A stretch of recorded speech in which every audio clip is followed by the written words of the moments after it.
Coming up on WUFT's First at 5, polls for Marion County's congressional special election are closing tonight in a race that has attracted national attention. Plus, the City of Gainesville's Facebook account was flooded with comments after posting recognition of International Transgender Visibility Day. We spoke to community members about the reactions. And we're preparing to see temperatures hitting 90 degrees for the first time this year. First at 5 starts now. First at 5. From the University of Florida's College of Journalism and Communications, you're watching WUFT News. Voters in one North Central Florida community could help decide the balance of power in Washington, D.C. This is WUFT's First at 5. I'm Bailey Korinek. And I'm Caitlyn Schiffer. Right now, polls in Florida's District 6, which includes parts of Marion County, will close in about 2 hours. Let's get over to WFT's Kirsten Miselka live in the newsroom on why this race is so important and why the turnout is surprising election officials. There's only a few hours left in a special election that's getting national coverage. Republican Randy Fine, backed by Trump, is going against Democrat Josh Weil, who's a newcomer to politics. Take a look behind me. The turnout right now is heavily Republican, which makes sense for a typically red district. But election officials tell me that they're surprised by the turnout so far. Neighbors in eastern Marion County are among District 6 voters who get to have their voices heard in a race that's making national headlines. The results of Tuesday's special election could serve as a test for President Trump's influence and agenda as Trump-backed Republican Randy Fine goes up against Democratic newcomer Josh Weil. He is adamant over and over again that he is going to serve only one person if he is elected, and that person doesn't live in District 6. We not only want me to win, but we want to put up big numbers for President Trump. This morning, Marion County Supervisor of Elections Wesley Wilcox says turnout is exceeding expectations. And turnout, really bumped up. I was expecting, 12 to 13%. Well, I'm at 19.5%, and we still have, 8 hours left. Wilcox says recent national attention may have played a role in the last-minute surge of voters. Seems like both of the major national parties really started to take notice. And turnout, really bumped up.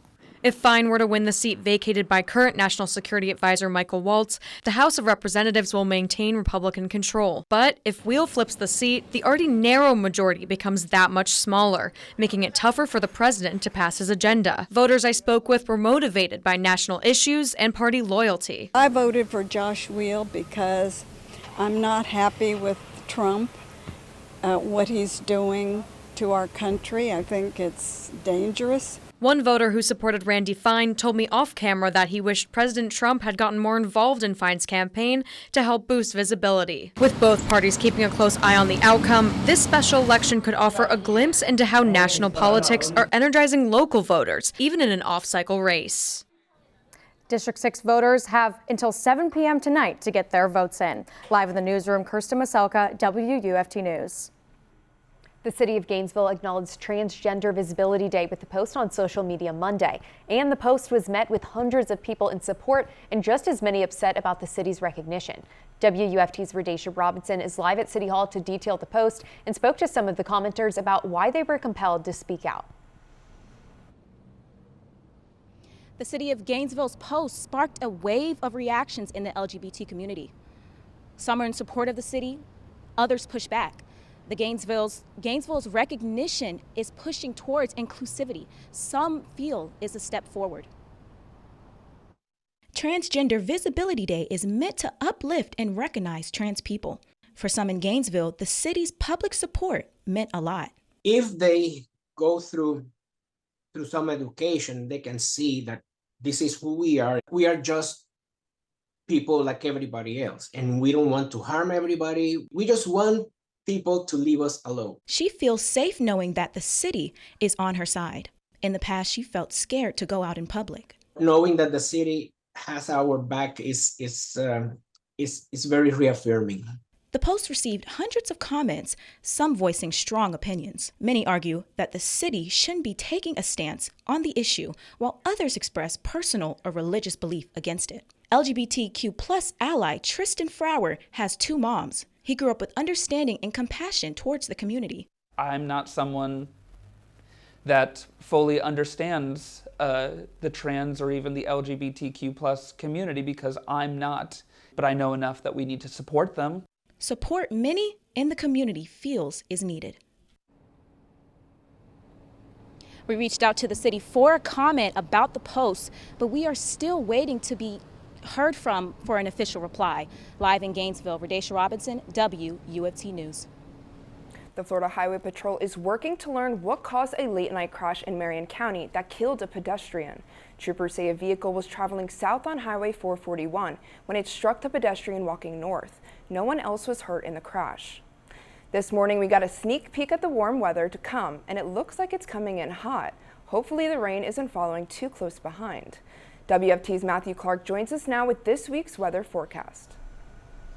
Yeah, it's pretty warm out there. It's pretty humid as well, and we're seeing a little bit of shade overlooking that campus cam right now. A little bit of sunlight out there and a little bit of clouds out there actually looking over my shoulder. There's a couple thunderstorms off in the north distance. I'm going to show you these thunderstorms overlooking our satellite right now, our storm tracker right now. Plenty of storms. Let's go back to that satellite. There we go. Plenty of storms moving their way through Union and Bradford County right now. Pretty strong thunderstorms as well. A couple strong thunderstorms on the East Coast, down in Volusia County as well. Temperatures for the rest of our area: 84 in Gainesville, 85 in Ocala, and 83 up in Lake City. We're going to be getting warmer as we head into the rest of the week. Temperatures tonight going to be in the mid 60s. It's not going to be too cold when we're waking up tomorrow, and then we're tracking those 90s coming back later this week, but a cool down soon after. Governor Ron DeSantis says he's expanding resources to the community, to the sheriff's departments in all of Florida's 67 counties. WUFT's Emilio Boutros is live in the studio with how the state plans to bridge the gap between neighbors and law enforcement.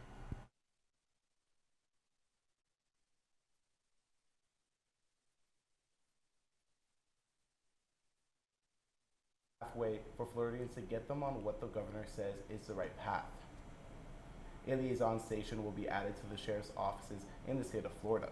Each station will receive a Hope Navigator, who is a point of contact between the sheriff's office and Hope Florida. The program will connect you to local nonprofit organizations, businesses, faith institutions, and others based on your needs. They can help solve problems ranging from lack of resources, skills, opportunities, or basic necessities like food. Governor DeSantis said this will help provide sheriff's offices resources to help better the community and lower crime. The problems that we have in criminal justice, there's just a subset of that is mental health problems. And so these folks, perhaps if there had been an intervention earlier, would not have ended up devolving into committing criminal acts.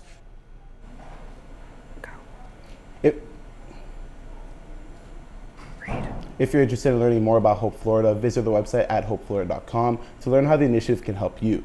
Live from the studio, Emilio Boutros, WFT News. The Alachua County School Board is meeting in less than an hour to amend this year's budget. On the agenda is a $7 million proposal for bus replacements in the county. Also, the proposal includes $38 million for renovations at Littlewood Elementary School. We reported back in February that Littlewood is on track to be reopened for the upcoming school year in August. Today at 3, UF dropped Final Four merch to commemorate the men's basketball March Madness victory, so fans can join in on the celebration. With a photo booth, a prize wheel, and pizza, students could feel the buzz of excitement for UF basketball's accomplishment. Hats, shirts, and sweaters decorated with UF's March Madness success were given to students in the UF bookstore. This is the first time since the Gators have been in the Final Four since 2014. Coming up after the break, President Trump has declared tomorrow a Liberation Day with wide-ranging tariffs set to go into effect. What consumers can expect. And a local artist adds some color to local schools. We caught up with her to learn about what drives her passion. Stay with us. You're watching WUFT-TV News. American business owners and consumers are bracing for tomorrow's Liberation Day. The U.S. is expected to implement wide-ranging tariffs internationally. NBC's Julie Sirkin has the latest from Washington.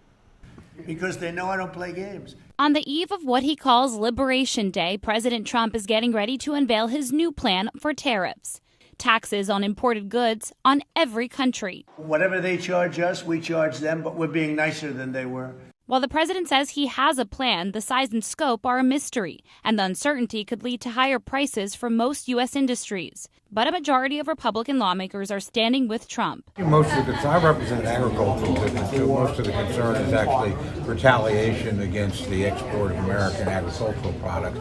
I have some concern, but look, I think the president's broadly doing the right thing. The president's a business person. Many businesses, though, already feeling squeezed by tariffs imposed last month. From the cost of cars to the price of wedding gowns. You may even have to dig deeper to say yes to the perfect dress. Some designers have already sent us tariff costs, and some have decided to hold off on that. And as markets react to the tariff impact, workers brace for more cuts across the federal government, this time at Health and Human Services, including the Centers for Disease Control and the Food and Drug Administration. Employees stood in line for hours outside this HHS building in Maryland, only to find out they no longer have jobs when their security badges didn't work. It's part of HHS Secretary Robert Kennedy Jr.'s push to reshape the public health infrastructure. I rise tonight because I believe sincerely that our country is in crisis. Meanwhile, Democrat Cory Booker taking a literal stand on the Senate floor.